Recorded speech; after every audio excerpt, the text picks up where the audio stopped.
Students, আশা করি সবাই ভালো আছো। এই প্যান্ডেমিক টাইমে সবাই সাবধানে থেকো, পরিবারের খেয়াল রেখো এবং সাথে সাথে পড়াশোনাটাও চালিয়ে যেতে হবে, কেননা সব কিছু শেষ হলে তারপর এক্সামের অ্যানাউন্সমেন্ট নিশ্চয়ই হবে।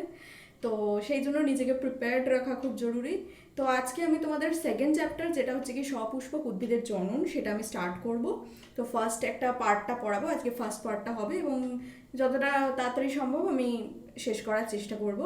তো পড়া শুরু করার আগে অবশ্যই বলি, যদি আমার কন্টেন্ট তোমাদের ভালো লেগে থাকে অবশ্যই লাইক করবে, শেয়ার করবে এবং কমেন্ট করে আমাকে জানাবে যে কেমন লাগলো। আর তাছাড়াও এই চ্যানেলে আরও অন্যান্য সাবজেক্টসের অনেক টিচার আছে, তাদের ভিডিওসগুলো তোমরা ফলো করতে পারো এবং আমার নিজস্ব যে চ্যানেল আছে বায়োলজি উইথ মধুপর্ণা, সেখানে আমাকে তোমরা সাবস্ক্রাইব করতে পারো, যেখানে আমি ক্লাস 12-এর পরে যারা বায়োলজি নিয়ে ইন্টারেস্টেড তাদের জন্য কন্টেন্টস আমি আপলোড করে থাকি ইউজুয়ালি।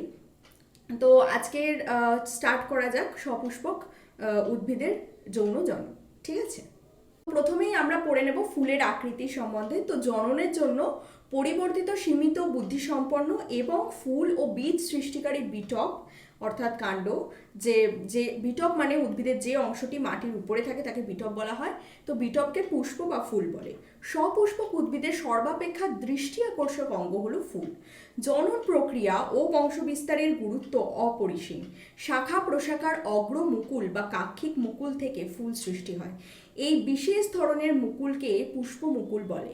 ফুল এককভাবে অথবা একসঙ্গে একটি বিশেষ শাখা বা শাখান্বিত দণ্ডের উপর নির্দিষ্ট পদ্ধতিতে সাজানো থাকে। একে মঞ্জরি দণ্ড বলে। পুষ্পের নির্দিষ্ট বিন্যাস রীতিকে বলা হয় পুষ্প বিন্যাস। ফুলে বৃন্ত থাকলে সবৃন্তক বলা হয় সেই ফুলকে, আর বৃন্ত যদি না থাকে সেক্ষেত্রে সেই ফুলকে বলা হয়ে থাকে অবৃন্তক ফুল। অনেক ফুলে মঞ্জরি দণ্ড লম্বা না হয়ে চ্যাপ্টা আকৃতির হয়, এইরকম পুষ্পকে বলা হয় পুষ্পাধার। সূর্যমুখী ফুলের পুষ্পাধারে অনেকগুলি ফুল একসঙ্গে থাকে, অনেক সময় একে একটি ফুল বলে মনে হয়। অনেকগুলি ফুলে মঞ্জরি দণ্ডের যেখানে ফুল উৎপন্ন হয় তার কক্ষে ক্ষুদ্র পাতার মতো এক বা একাধিক অংশ থাকে, এই অংশটিকে বলা হয় মঞ্জরি পত্র। আবার অনেক ফুলে মঞ্জরি পত্রের উপরে আরো ক্ষুদ্র এক বা একাধিক ক্ষুদ্র পাতার মতো অংশ থাকে, এদের মঞ্জরি পত্রিকা বলা হয়, মঞ্জরি পত্রিকা। তো নেক্সট স্লাইডে আমরা শিফট করে যাব। স্লাইডে তোমরা দেখতেই পাচ্ছ একটা ফুলের ছবি দেওয়া আছে, যেখানে আর কি বিভিন্ন যে ফুলের পোর্শনস সেগুলোকে পয়েন্ট আউট করা আছে। তো নিচে দেখতেই পাচ্ছ যে পাতার মতো অংশটা আছে তাকে বলা হয় বৃত্তাংশ। একদম নিচের যে বৃন্ত বা বোটার মতো অংশটা আছে তাকে বলা হয় পুষ্পবৃন্ত, এবং বৃত্তাংশ এবং পুষ্পবৃন্তের উপরে যে অংশটি আছে তাকে বলা হয় যেটা হচ্ছে কি মাঝখানে যেটা আছে সেটা হচ্ছে কি অবশ্যই গর্ভাশয়। সেই গর্ভাশয়ের নিচের যে অংশ তাকে বলা হয় পুষ্পাক্ষ। গর্ভাশয় তো দেখতেই পাচ্ছ, এবং গর্ভদণ্ড হচ্ছে গিয়ে তোমার গর্ভাশয় থেকে একদম উপরের দিকে যেটা উঠে যায় গর্ভদণ্ড, এবং তার মাথার অংশটাকে বলা হয় গর্ভমুণ্ড। এই পুরো গর্ভদণ্ড, গর্ভমুণ্ড এবং গর্ভাশয় মিলে তৈরি করে স্ত্রী স্তবক। আর অপর দিকে পাপড়ি হচ্ছে গিয়ে ফুলের পাপড়ি, তোমরা অবশ্যই জানো। আর পরাগধানী হচ্ছে গিয়ে গর্ভাশয়ের পাশ থেকে যেগুলো উঠেছে সেগুলো পরাগদণ্ড, এবং তার মাথায় থাকে পরাগধানী। তো পরাগধানী আর পরাগদণ্ড মিলে তৈরি হয় পুংকেশর বা পুংস্তবক, যে অংশগুলো পুংজননতন্ত্র ফুলের সেইটা। তো নেক্সট স্লাইডে আমরা এবার আমরা পড়ে নেব সম্পূর্ণ ফুল এবং সমাঙ্গ ফুল। অসমাঙ্গ ফুল কি তার ব্যাপারে আমরা একটা আইডিয়া নিয়ে নেব। তো সম্পূর্ণ ও সমাঙ্গ ফুলের সংজ্ঞা আমরা পড়ে নেব ফার্স্টে। তো সম্পূর্ণ ফুল কি? তো যে সব ফুলের বৃতি, দলমণ্ডল, পুংস্তবক ও স্ত্রীস্তবক এই চারটি অংশই থাকে তাকে বলা হয় সম্পূর্ণ ফুল। তো এটা সবসময় মনে রাখবে যে একটা ফুলের চারটে মেন পার্টস আছে, একটা হচ্ছে কি ফুলের বৃতি, আর একটা হচ্ছে কি দলমণ্ডল, থার্ড হচ্ছে কি পুংস্তবক, ফোর্থ হচ্ছে কি স্ত্রীস্তবক।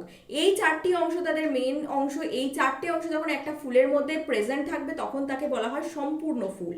আর সমাঙ্গ ফুল কাকে বলে? যে সব ফুলে প্রতিটি স্তবকের অংশগুলি সমান, অর্থাৎ বৃত্তাংশ, দলাংশ, পুংকেশর এবং গর্ভকেশর পরস্পর আকৃতিগতভাবে একই ধরনের হয় এবং সম দূরত্বে অবস্থান করে, তাকে বলা হয় সমাঙ্গ ফুল। এর উদাহরণ হচ্ছে গিয়ে যে এমন একটা ফুল যেটা হচ্ছে গিয়ে সম্পূর্ণ এবং সমাঙ্গ দুটোই। তার এক্সাম্পল হচ্ছে গিয়ে জবা ফুল, ধুত্রা ফুল, সর্ষে যে ফুল হয় সেই ফুল ইত্যাদি। নেক্সট আমরা চলে যাব আদর্শ ফুলের সংজ্ঞা কি সেটা দেখতে। তো আদর্শ ফুল হচ্ছে কি যেসব ফুলের পুষ্পাক্ষের উপর বৃতি, দলমণ্ডল, পুষ্পস্তবক এবং স্ত্রী স্তবক, এই 4টি স্তবক সাজানো থাকে, তাকে বলা হয় আদর্শ ফুল। তার নিচে দেখো একটি আদর্শ ফুলের বিভিন্ন অংশগুলি আমরা আলোচনা করছি। তো সেটা আমরা দেখে নেব যে একটা আদর্শ ফুল যেটা কিনা সম্পূর্ণ এবং সমাঙ্গ ফুলও হতে পারে, তো তার মধ্যে কি কি ডিভিশন, কি কি টাইপস, কার কি কি টাইপস আছে। তো একটা সম্পূর্ণ এবং সমাঙ্গ ফুলের 3টে মেন পয়েন্ট, একটা হচ্ছে কি পুষ্পবৃন্ত, একটা পুষ্পাক্ষ, আর একটা হচ্ছে কি পুষ্পস্তবক।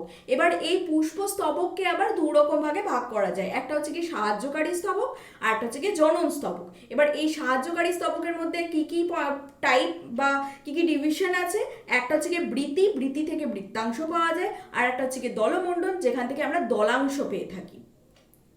নেক্সট হচ্ছে গিয়ে জনন স্তবককেও আবার 2টো ভাগে ভাগ করা যায়, একটা হচ্ছে গিয়ে পুংস্তবক আর একটা স্ত্রী স্তবক। পুংস্তবক থেকে আমরা পুংকেশর পেয়ে থাকি, আর স্ত্রী স্তবক থেকে আমরা গর্ভপত্র পেয়ে থাকি আমরা। এরপর আমরা পড়ে নেব যে পুষ্পবৃন্ত কাকে বলে, পুষ্পাক্ষ কাকে বলে, যে ডিভিশনগুলো আমরা একটু আগে দেখলাম সেগুলো আসলে কি, সেগুলো আমরা পড়ে নেব একটুখানি। তো পুষ্পবৃন্ত হচ্ছে কি একটি আদর্শ ফুলের নিচের দিকে ছোট অথবা বড় দণ্ডাকার সবুজ বর্ণের বৃন্ত থাকে। এই বৃন্তের উপরে পুষ্পাক্ষ যুক্ত থাকে। যে সব ফুলের বৃন্ত থাকে তাদের সবৃন্তক ফুল বলা হয়। এর এক্সাম্পল হচ্ছে গিয়ে জবা ফুল। আবার অনেক ফুলে এই বৃন্ত থাকে না, তাদের বলা হয় অবৃন্তক ফুল, যার এক্সাম্পল হচ্ছে গিয়ে রজনীগন্ধা। তো এর কাজ কি, বৃন্তর কাজ কি? তো বৃন্ত হলো ফুল ও কাণ্ডকের সঙ্গে যোগাযোগ রক্ষণকারী একটি অঙ্গ। নেক্সট আমরা চলে যাব পুষ্পাক্ষ বা থ্যালামাস। তো পুষ্পাক্ষটা কি? বৃন্তের শীর্ষে পুষ্পস্তবকগুলি যে অংশে সাজানো থাকে তাকে পুষ্পাক্ষ বলে। প্রত্যেকটি ফুলে একটি পুষ্পাক্ষ থাকে। এতে কাণ্ডের মতো পর্ব ও পর্বমধ্য থাকে, কিন্তু পর্ব ও পর্বমধ্যগুলি খুব কাছাকাছি থাকে বলে আপাত দৃষ্টিতে বোঝা যায় না। বেশিরভাগ ফুলের পুষ্পাক্ষ চ্যাপ্টা প্রকৃতির হয়, তবে অবতল, উত্তল, গোলাকার এবং লম্বাটা প্রকৃতিরও হতে পারে। পুষ্পাক্ষের উপরিভাগে ফুলের 4টি স্তবক সর্পিলভাবে অথবা আবর্তাকারে সাজানো থাকে। আর এর কাজ কি? এর কাজ হলো ফুলের বিভিন্ন স্তবক ধারণ করা। এটাই হচ্ছে গিয়ে পুষ্পাক্ষের প্রধান কাজ। আমরা পড়ে নেব যে পুষ্পস্তবক এবং বৃতির ব্যাপারে। তো পুষ্পস্তবককে আমরা দেখে নিই। তো পুষ্পস্তবকের 2টি অংশ আছে, একটা যেটা আমরা আগেই ডিভিশনে দেখেছি, একটা হচ্ছে কি সাহায্যকারী স্তবক আর একটা হচ্ছে কি জনন স্তবক। তো সাহায্যকারী স্তবকের 2টি অংশ আছে, যেটা হচ্ছে কি বৃতি আর দলমণ্ডল। বৃতি থেকে আমরা পাই বৃত্তাংশ, দলমণ্ডল থেকে পাই আমরা দলাংশ। আর স্তবকও 2টি অংশে বিভক্ত, যেটা হচ্ছে কি পুংস্তবক এবং স্ত্রী স্তবক। পুংস্তবক থেকে আমরা পেয়ে থাকি পুংকেশর, আর স্ত্রী স্তবক থেকে আমরা পেয়ে থাকি গর্ভকেশর। নেক্সট আমরা চলে যাব বৃতির ব্যাপারে। তো বৃতি কি দেখে নিই আমরা, বৃতি বা ক্যালিক্স কি। তো ফুলের প্রথম স্তবককে বৃতি বলে। এই স্তবক ছোট ছোট সরু পাতার মতো সবুজ অংশ নিয়ে গঠিত হয়। প্রতিটি ছোট অংশকে বৃত্তাংশ বা সেপেল বলে। ফুলের বৃত্তাংশগুলি আলাদাভাবে থাকলে তাকে বিযুক্ত বৃতি বা মুক্ত বৃতি বলে। যেমন সর্ষে ও মূলো ফুলের ক্ষেত্রে যে বৃতি দেখতে পাওয়া যায় সেটাকে বলা হয় মুক্ত বৃতি। যে সব ফুলের বৃত্তাংশ পরস্পরের সঙ্গে যুক্ত থাকে তাকে বলা হয় যুক্ত বৃতি, যার এক্সাম্পল হচ্ছে গিয়ে তুলসী, জবা ফুল ইত্যাদি ফুলের বৃতি। আমরা দেখে নেব যে এই বৃতির কাজ কি, বৃতি কেন প্রয়োজনীয়। তো বৃতি ফুলের মধ্যের অংশগুলিকে বৃষ্টি, তাপ ইত্যাদির থেকে রক্ষা করে। সবুজ বলে পাতার মতো কাজ করতে সে সক্ষম হয়, অর্থাৎ ফটোসিনথেসিস করতে সে সক্ষম হয়। অনেক সময় বৃতি রঙিন হয়, যা কীট পতঙ্গকে আকৃষ্ট করে এবং পরাগ সংযোগের একটি বিশেষ ভূমিকা বা সংযোগে সহায়তা করে। নেক্সট হচ্ছে কি আমরা চলে যাব দলমণ্ডল কি এবং তার কাজ কি, এই জিনিসগুলো নিয়ে আমরা পড়বো। তো বৃতির ভেতরে স্তবককে, যে প্রথম স্তবক থাকে সেটাকে বলা হয় বৃতি, এবার বৃতির ভেতরে যে স্তবক থাকে তাকে বলা হয় দলমণ্ডল।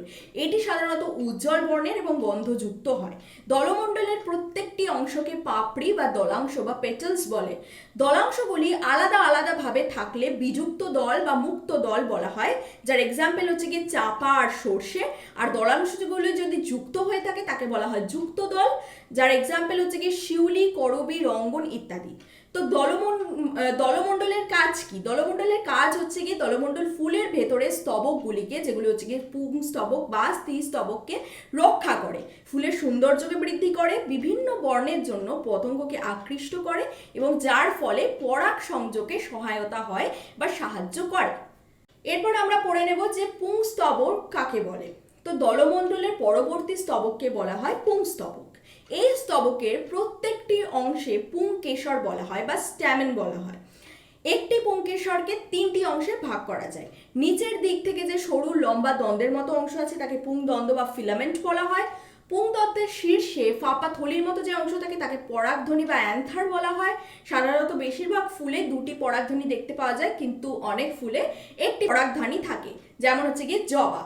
2টি পরাগধানীর মাঝে প্যারেনকাইমা কোষ দিয়ে তৈরি অংশকে যোজক বা কানেকটিভ বলে। পরাগধানী লম্বাটে বা গোলাকার হয়। এর মধ্যে অসংখ্য হলুদ বর্ণের পরাগ রেণু বা পোলেন উৎপন্ন হয়। আর এর কাজ হচ্ছে কি? এর কাজ হচ্ছে কি পরাগধানী রেণু উৎপন্ন করে। পরাগ রেণু পুংজনন কোষ সৃষ্টি ও নিষেকে সাহায্য করে। এবার আমরা পড়ে নেব স্ত্রী স্তবকের ব্যাপারে। তো ফুলের সবচেয়ে ভেতরে যে স্তবকের অবস্থান থাকে, অর্থাৎ চতুর্থ স্তবক, তাকে বলা হয় স্ত্রী স্তবক। এই স্তবক ফুলের স্ত্রী জনন অঙ্গ।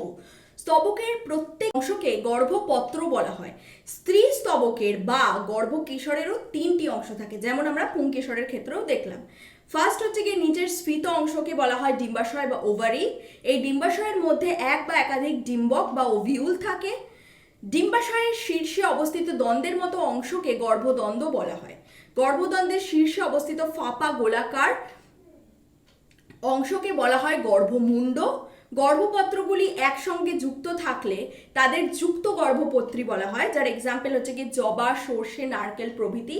আর গর্ভপত্রগুলি আলাদা আলাদাভাবে পুষ্পাক্ষের উপর সজ্জিত হলে তাকে বলা হয় মুক্ত গর্ভপত্রী, যার এক্সাম্পল হচ্ছে কি চাপা, পদ্ম প্রভৃতি। তো স্ত্রী স্তবকের কাজ কি? এর কাজ হচ্ছে গিয়ে গর্ভমুণ্ড পরাগযোগের সময় পরাগগ্রাহক অঙ্গ হিসাবে কাজ করে এবং জননে সহায়তা করে। ডিম্বকের মধ্যে ডিম থাকে। ডিম্বাণু নিষিক্ত হওয়ার পর ডিম্বক বীজে এবং ডিম্বাশয় ফলে রূপান্তরিত হয়। এবার আমরা পড়ে নেব বৃতি ও দলমণ্ডলের মধ্যে পার্থক্য কি। তো ফার্স্টে বৃতি পড়বো, তারপর আমরা দলমণ্ডল পড়বো। তো বৃতি ফুলের বাইরে থাকে এবং এটি প্রথম স্তবক। এটি সাধারণত সবুজ হয়, মসৃণ বা যুক্ত হয়, পত্ররন্ধ্র থাকে। বৃতির প্রত্যেকটি অংশকে বৃত্তাংশ বলে। বৃত্তাংশকে বৃন্ত ও ফলকে বিভক্ত করা যায় না। এটি গন্ধবিহীন হয়। সালোক সংশ্লেষ প্রক্রিয়ায় খাদ্য তৈরি করতে পারে। পরাগযোগে সাহায্য করে না। ভিতরে স্তবককে রক্ষা ও অনেক সময় বীজ বিস্তারে সাহায্য করে। এবার আমরা পড়ে নিই দলমণ্ডলেরটা। দলমণ্ডল ফুলের বাইরে থেকে দ্বিতীয় স্তবক। বৃতি প্রথম ছিল, এটা দ্বিতীয়। নেক্সট হচ্ছে কি সাধারণত সাদা বা রঙিন, কিন্তু বৃতি সবুজ হয়ে থাকে। এটার রোম থাকে না, বৃতি রোমযুক্ত। এর পত্ররন্ধ্র থাকে না, বৃতির পত্ররন্ধ্র থাকে।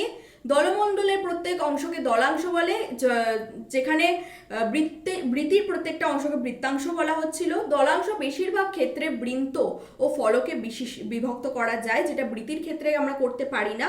এটি গন্ধবিহীন বা সুগন্ধযুক্ত হয়।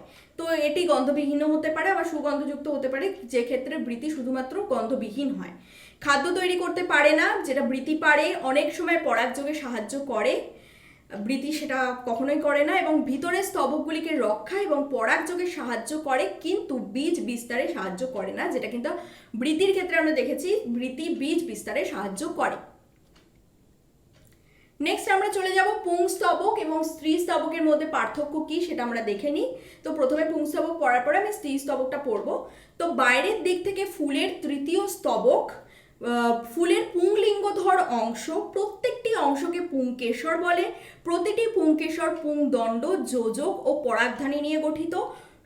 পুংধানীতে পুংরেণু উৎপন্ন হয়। নিষেকের পর পুংকেশর শুকিয়ে যায়, পরাগ মিলন ও নিষেকে অংশগ্রহণ করে। এবার আমরা স্ত্রী স্তবকটা পড়ে নিই। তো বাইরের দিক থেকে ফুলের চতুর্থ বা শেষ স্তবক। এটি ফুলের স্ত্রীলিঙ্গধর অংশ। প্রত্যেকটি অংশকে গর্ভকেশর বলে। গর্ভকেশরের 3টি অংশ আছে, ডিম্বাশয়, গর্ভদণ্ড ও গর্ভমুণ্ড। ডিম্বাশয়ে ডিম্বক গঠিত হয়। নিষেকের পর গর্ভদণ্ড ও গর্ভমুণ্ড শুকিয়ে যায়। নিষেকে অংশগ্রহণ করে এবং ফল ও বীজ গঠন করে। এবার আমরা পড়ে নেব পুষ্পপুট কি। ঠিক আছে, পুষ্পপুটের ব্যাপারে আমরা পড়ব। তো বৃতি ও দলমণ্ডলকে সাহায্যকারী স্তবক কে বলা হয় পুষ্পপুট।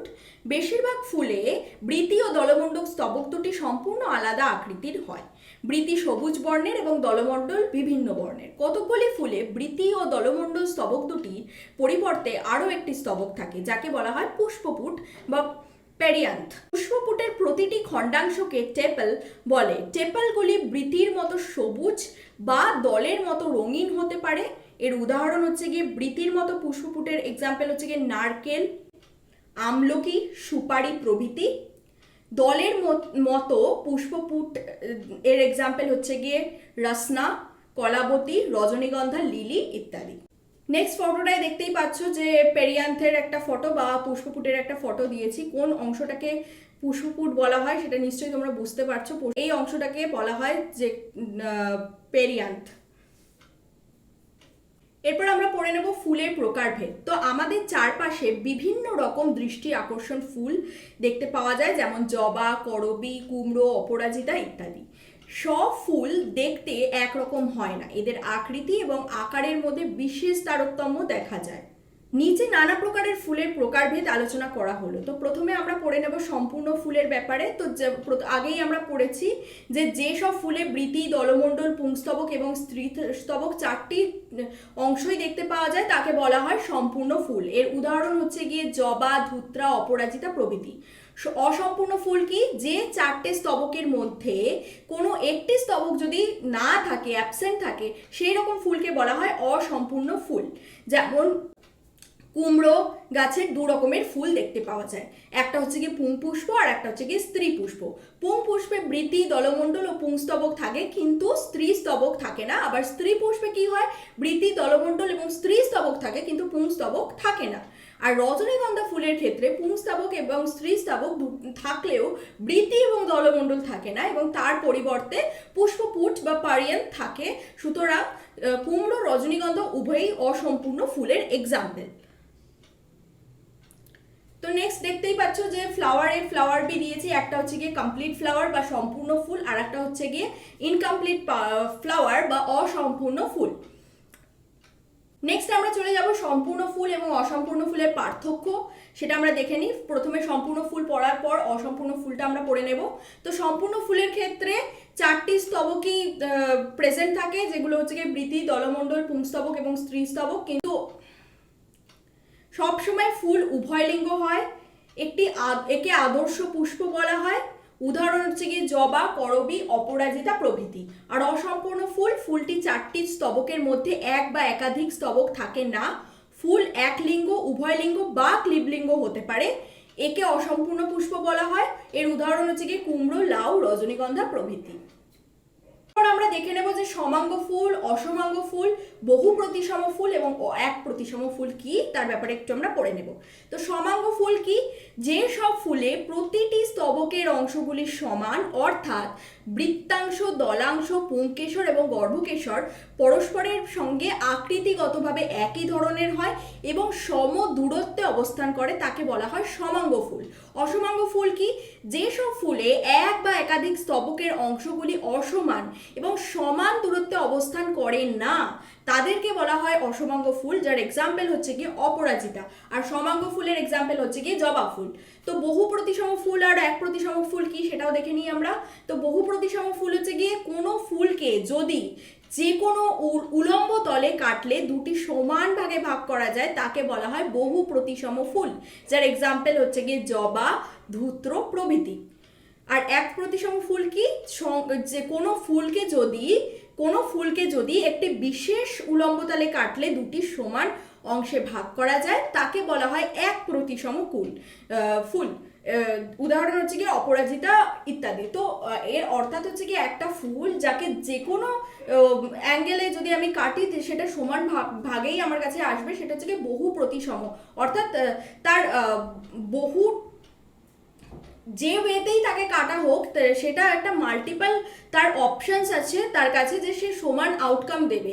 কিন্তু এক প্রতিসম ফুলের ক্ষেত্রে কি হয়, সেটা যে কোনো একটা পার্টিকুলার অ্যাঙ্গেল আছে, যে অ্যাঙ্গেলটাতে কাটলে তখনই সে শুধুমাত্র সমানভাবে আউটকামটা দেবে। তা একটাই আউটকাম আছে, তাই জন্য তাকে বলা হয় এক প্রতিসম ফুল। নেক্সট আমরা চলে যাব সমাঙ্গ এবং অসমাঙ্গ ফুলের পার্থক্য। সমাঙ্গ এবং অসমাঙ্গ ফুলের পার্থক্য কি সেটা আমরা পড়িনি। প্রথমে সমাঙ্গ ফুলটা পড়ে তারপর অসমাঙ্গ ফুল কি দেখব। তো সমাঙ্গ ফুলের প্রতিটি স্তবকের অংশগুলি পরস্পর আকৃতিগতভাবে সমান। ফুলগুলি বহু প্রতিসম। উদাহরণ হচ্ছে কি জবা, নয়নতারা, করবী প্রভৃতি ফুল। অসামঙ্গ ফুলের ক্ষেত্রে কি ফুলের প্রতিটি স্তবকের বা একাধিক স্তবকের অঙ্গগুলি অসমান, ফুলগুলি এক প্রতিসম। এর উদাহরণ হচ্ছে গিয়ে বক ফুল, অপরাজিতা, মটর প্রভৃতি ফুল। নেক্সট আমরা চলে যাব আবর্ত, অনাবর্ত এবং অর্ধ আবর্ত ফুল কি সেটা জানার ক্ষেত্রে। তো জেনে নিই আবর্ত ফুল কি। তো প্রতিটি পর্বে পুষ্পপত্রগুলি অর্থাৎ বৃত্তাংশ, পুংকেশর, গর্ভকেশর চক্রাকারে পরপর সাজানো থাকলে তাকে আবর্ত ফুল বলা হয়, যার এক্সাম্পল হচ্ছে গিয়ে জবা, সর্ষে প্রভৃতি। অনাবর্ত ফুল কি, প্রতিটি পর্বে পুষ্পপত্রগুলি সর্পিলভাবে যদি সাজানো থাকে সেক্ষেত্রে সেই রকম ফুলকে বলা হয় অনাবর্তক ফুল, যার এক্সাম্পল হচ্ছে গিয়ে চাপা ফুল বা দুলে চাপা ফুল ইত্যাদি। নেক্সট হচ্ছে গিয়ে অর্ধ আবর্ত। এই ক্ষেত্রে পর্বে কতগুলি পুষ্পপত্র সর্পিলভাবে এবং কতগুলি আবর্তভাবে সাজানো থাকে এবং তাই জন্য এদেরকে বলা হয় অর্ধ আবর্ত পুষ্প, অর্থাৎ এদের আবর্ত কিছুটা সর্পিল আর কিছুটা চক্রাকারে সাজানো থাকে, তাই জন্য এইরকম ফুলকে বলা হয় অর্ধ আবর্ত। এর এক্সাম্পল হচ্ছে গিয়ে গোলাপ, শালুক প্রভৃতি। একলিঙ্গ ফুল কি এবার দেখে নিই আমরা। তো যেসব ফুলে পুষ্পস্তবক এবং স্ত্রীস্তবকের মধ্যে যে কোনো একটি থাকে তাকে বলা হয় একলিঙ্গ ফুল। এর উদাহরণ কি, উদাহরণ হচ্ছে গিয়ে কুমড়ো, পেঁপে প্রভৃতি। যেসব ফুল পুংস্তবক এবং স্ত্রীস্তবকের মধ্যে পুংস্তবক থাকে না তাদের স্ত্রী পুষ্প বা স্ত্রী ফুল, এবং যাদের স্ত্রীস্তবক থাকে না তাদের পুং পুষ্প বা পুরুষ ফুল বলা হয়। আবার অনেকগুলি ফুল বন্ধা ফুল হয়, যে ক্ষেত্রে পুরুষ এবং স্ত্রী স্তবক কোনোটাই থাকে না, তাদেরকে বলা হয় ক্লিপ ফুল। এর এক্সাম্পল হচ্ছে গিয়ে কচু। নেক্সট আমরা পড়ে নেব উভয়লিঙ্গ ফুল কাকে বলে। তো যেসব ফুলের পুংস্তবক ও স্ত্রীস্তবক উপস্থিত থাকে তাদেরকে বলা হয় উভয়লিঙ্গ ফুল। এর এক্সাম্পল হচ্ছে গিয়ে করবী, অপরাজিতা প্রভৃতি। এরপর আমরা চলে যাব সহবাসী উদ্ভিদ কি, ভিন্নবাসী উদ্ভিদ কি এবং মিশ্রবাসী উদ্ভিদ কি। তো সহবাসী উদ্ভিদ কি, যেসব উদ্ভিদ পুং পুষ্প এবং স্ত্রী পুষ্প পৃথকভাবে জন্মায় তাদেরকে বলা হয় সহবাসী উদ্ভিদ। এর এক্সাম্পল হচ্ছে গিয়ে কুমড়ো। আর ভিন্নবাসী উদ্ভিদ কি, একই প্রজাতির কোনো একটি উদ্ভিদে যদি পুরুষ পুষ্প এবং অপর একটি উদ্ভিদে স্ত্রী পুষ্প জন্মায় তাকে বলা হয় ভিন্নবাসী উদ্ভিদ বা ডায়োসিয়াস উদ্ভিদ। এই সহবাসী উদ্ভিদেরকে আমরা যে আগের চ্যাপ্টারে পড়েছিলাম মোনোসিয়াস উদ্ভিদ, সেই মোনোসিয়াস উদ্ভিদ এবং সহবাসী উদ্ভিদ কিন্তু সেম জিনিস, আর ভিন্নবাসী উদ্ভিদ এবং ডায়োসিয়াস উদ্ভিদ কিন্তু সেম জিনিস। তো এই ডায়োসিয়াস উদ্ভিদের এক্সাম্পল হচ্ছে গিয়ে পটল, তাল, পেঁপে ইত্যাদি। আর মিশ্রবাসী উদ্ভিদ কি, এটা হচ্ছে পলিসিয়াস উদ্ভিদ, মিশ্রবাসী বা পলিসিয়াস। একই উদ্ভিদে মিশ্রবাসী উদ্ভিদ হচ্ছে কি যে উদ্ভিদের মধ্যে পুং পুষ্প এবং স্ত্রী পুষ্প উভয়েই থাকে তাকে বলা হয় মিশ্রবাসী উদ্ভিদ। এর এক্সাম্পল হচ্ছে গিয়ে আম। নেক্সট আমরা পড়ে নেব যুক্ত গর্ভপত্রী এবং মুক্ত গর্ভপত্রী কাকে বলে। যুক্ত গর্ভপত্রী এবং মুক্ত গর্ভপত্রী একাধিক গর্ভপত্র যুক্তকে দুই ভাগে ভাগ করা যায়, যেমন যুক্ত গর্ভপত্রী আর মুক্ত গর্ভপত্রী। যুক্ত গর্ভপত্রী কি হয়, যুক্ত গর্ভপত্রী কাকে বলে। তো পুষ্পাক্ষগুলির উপর গর্ভপত্রগুলি পুষ্পাক্ষর উপর পরস্পর যুক্ত থাকলে তাকে বলা হয় যুক্ত গর্ভপত্রী। এর উদাহরণ হচ্ছে গিয়ে জবা, করবী প্রভৃতি। আর মুক্ত গর্ভপত্রী কাকে বলে, গর্ভপত্রগুলি আলাদা আলাদা ভাবে পুষ্পাক্ষের উপর সাজানো থাকলে তাকে মুক্ত গর্ভপত্রী বলা হয়, যেমন চাঁপা, পদ্ম প্রভৃতি। এবার আমরা দেখে নেব গর্ভপাত, গর্ভকটি ও গর্ভশীষ ফুল কি। তো ফুলের বিভিন্ন স্তরগুলি একটি নির্দিষ্ট সম্পর্ক স্থাপন করে উপরে সাজানো থাকে। এদের নিম্নলিখিত 3 ভাগে ভাগ করা যায়, যেমন হচ্ছে গিয়ে গর্ভপাত ফুল, গর্ভকটি ফুল এবং গর্ভশীষ ফুল। তো প্রথমে গর্ভপাত ফুল কি সেটা আমরা দেখে নিই। তো গর্ভপাত ফুল হচ্ছে গিয়ে এই ধরনের ফুলের পুষ্পাক্ষটি শাঙ্কব আকৃতির এবং স্ত্রী স্তবক পুষ্পাক্ষের শীর্ষে অবস্থান করে। ফুলের স্তবক দল ও বৃতি দল অর্থাৎ দলমণ্ডল ও বৃতি পরপর সাজানো থাকে নিচের দিকে। এই ক্ষেত্রে ডিম্বাশয়ের স্থান সবচেয়ে উপরে। এই ধরনের ডিম্বাশয়কে অধিগর্ভ এবং ফুলকে গর্ভপাত ফুল বলে। এর উদাহরণ হচ্ছে গিয়ে সর্ষে, জবা, করবী প্রভৃতি। নেক্সট আমরা পড়ে নেব গর্ভকটি ফুল কাকে বলে। এই ধরনের ফুলের পুষ্পাক্ষটি সাধারণত অবতল আকার অথবা পেয়ালা আকারের হয়। ডিম্বাশয়টি পুষ্পাক্ষের মাঝখানে থাকে এবং পুষ্পাক্ষের উঁচু কিনারায় ফুলের স্তবকগুলি পরপর সাজানো থাকে।